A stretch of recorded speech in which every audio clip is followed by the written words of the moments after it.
Scheduled caste scheduled tribes atrocity case. అంటే ఈ యొక్క కొన్ని చట్టాలు, ఈ చట్టాలు ఈ యొక్క షెడ్యూల్డ్ కులాలు కానీ షెడ్యూల్డ్ తెగల వారిని ఎవరైనా దాడి చేసినా,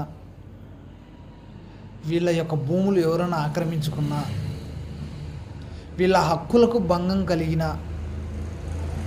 వాళ్ళ ఫిర్యాదు, అంటే ఆ షెడ్యూల్డ్ కులాలు తెగల ఫిర్యాదు మేరకు పోలీసులు ఈ యొక్క చట్టాలను ప్రయోగించి ఈ యొక్క సెక్షన్లు దీనికి సంబంధించిన సెక్షన్లు పెట్టి శిక్షించడం ఈ యొక్క ఆనవాయితీ ఈ యొక్క చట్టాల యొక్క ముఖ్య ఉద్దేశం.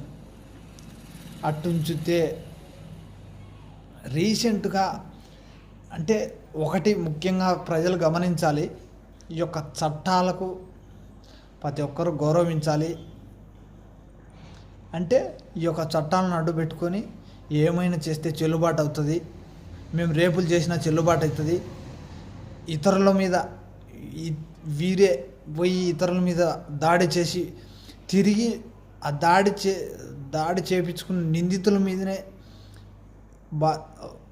బాధితుల మీదనే నిందితులు ఈ యొక్క చట్టం ప్రయోగిస్తాం నీ మీద అని బెదిరించడం, ఈ యొక్క విషయం పరిపాటిగా మారింది ఈ యొక్క నేటి కాలంలో. ఒకటి ఏంటంటే ఈ యొక్క బోరుగడ్డ అనిల్ సభ్య సమాజానికి తలదించుకునే విధంగా ఇతని వ్యాఖ్యలు ఉండడం, గత వైసీపీ ప్రభుత్వంలో ఇతడు చేసిన వ్యాఖ్యలు బాగా గమనించాలి. మేము ఏ గవర్నమెంట్కు, ఏ ప్రభుత్వానికి, ఏ పార్టీకి వ్యతిరేకం కాదు. జరుగుతున్న అన్యాయాన్ని ప్రశ్నించడమే మా యొక్క బాధ్యత. బోరుగడ్డ అనిల్ చేసిన వ్యాఖ్యలు సభ్య సమాజం తలదించుకుంది.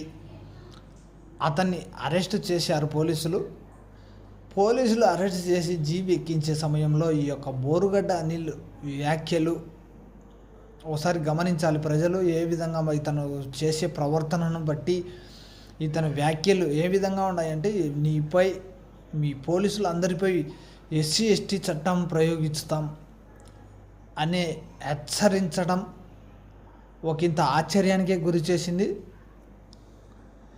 ఇంకా వచ్చేసి 3 ఏళ్ళ బాలికపై అత్యాచారంలో ఈ యొక్క నిందితుని పట్టుకునేందుకు పోలీసులు కులం అడ్డొస్తుందని చెప్పడం, దీనిపై ఆగ్రహం వ్యక్తం చేసిన డిప్యూటీ సీఎం పవన్ కళ్యాణ్ గారు నిందితులకు కులాన్ని ఆపాదించడం తప్పు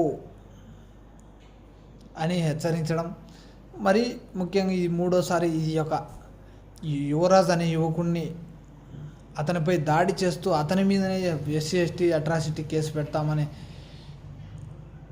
చెప్పడం నిందితులు చాలా హేయమైన చర్య. ముఖ్యంగా ఈ చట్టాల యొక్క ఉద్దేశము ఏ ప్రజల కోసం, ఏ విధంగా సమాజంలో దోపిడీకి గురి అవుతున్నారో, వారి యొక్క భూములను ఇతరులు ఆక్రమించుకుంటున్నారో, తమ హక్కులకు భంగం కలిగించే నిజమైన భంగం కలిగించే యొక్క షెడ్యూల్డ్ కులాలు కానీ తెగలు కానీ వీరు అసలైన బాధితులకు న్యాయం జరగదు.